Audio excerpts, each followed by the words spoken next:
السلام علیکم ورحمۃ اللہ وبرکاتہ۔ دوستو، آج ہم آپ کے سامنے گفتگو کریں گے قرآن کریم کے سلسلے میں۔ قرآن کریم کے بارے میں آپ چونکہ یہ بات جانتے ہیں کہ قرآن کریم اللہ رب العزت کی جانب سے ریویل کی ہوئی، نازل کی ہوئی آخری کتاب ہے، لاسٹ بک ہے، اور قرآن کریم کو تمام انسانیت کے لیے، سارے ہی انسانوں کے لیے ہدایت نامہ بنا کر اللہ تعالیٰ نے اس دنیا میں نازل کیا ہے۔ اب جو بھی انسان ہدایت حاصل کرنا چاہتا ہے، گائیڈنس لینا چاہتا ہے، اس کو قرآن کے دامن میں آنا ہوگا۔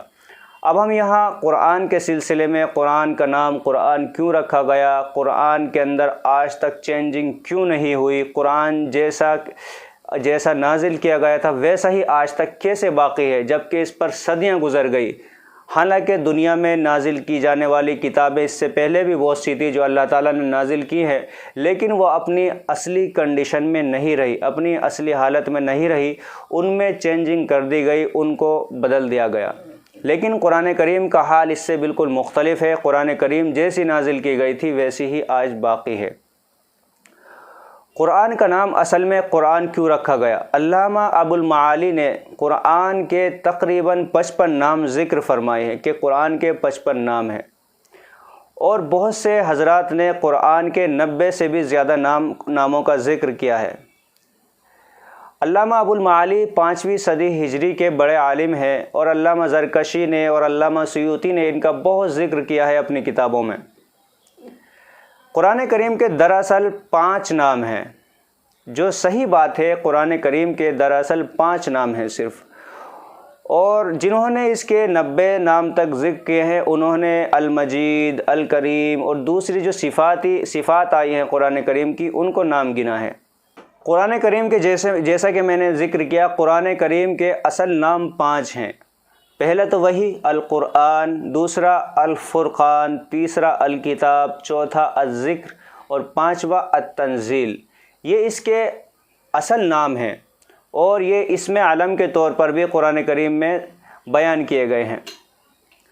القرآن کو ہی لیجئے، تقریباً قرآن کریم کے اندر اللہ تعالیٰ نے اس کو 61 بار اپنے کلام کے طور پر اس نام کا استعمال کیا ہے۔ قرآن لفظ جو ہے دراصل قرأ یقرأ سے نکلا ہے، جس کے معنی جمع کرنے کے ہوتے ہیں۔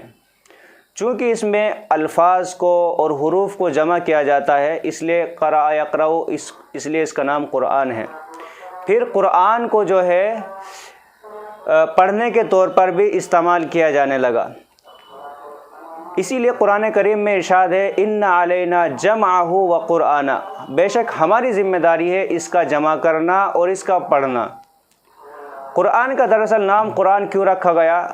یہ اصل میں کفار مکہ کی تردید میں رکھا گیا۔ کفار مکہ چونکہ کہتے تھے لا تسمعوا لہذا القرآن والغوا فیہ، تم اس قرآن کو مت سنا کرو اور اس کے بیچ میں لغو اور گھٹیا باتیں کیا کرو۔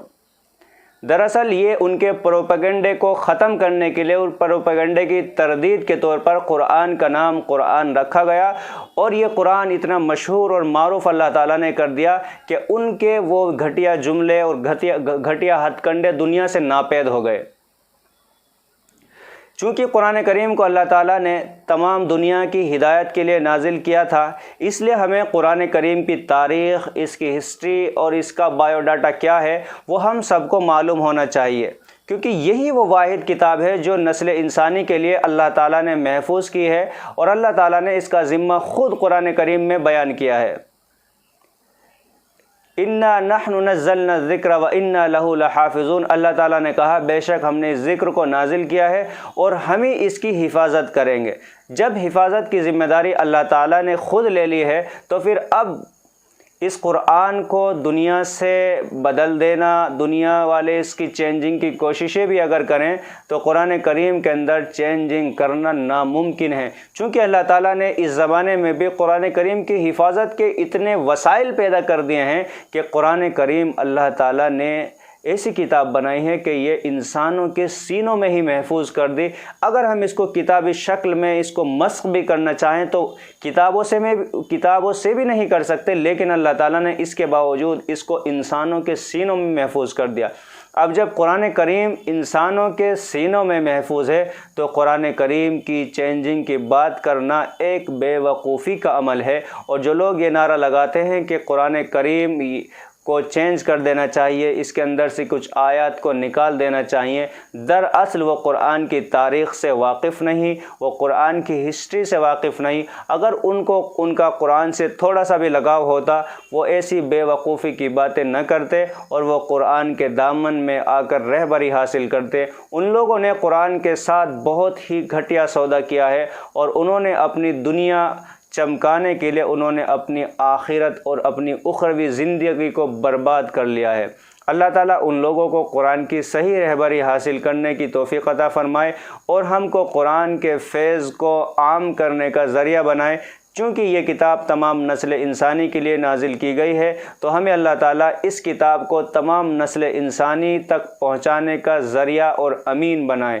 وآخر دعوانا ان الحمد للہ رب العالمین۔ انشاءاللہ قرآن کے سلسلے میں، قرآن کی وحی کے سلسلے میں اور قرآن کے مختلف موضوعات پر گفتگو جاری رہے گی۔ آپ ہمارے اس چینل سے جڑے رہیے اور ہمارا ساتھ دیجیے۔ انشاءاللہ قرآن کے پیغام کو تمام نسل انسانی تک پہنچانے میں ہم ایک دوسرے کی مدد کریں گے۔ والسلام علیکم ورحمۃ اللہ وبرکاتہ۔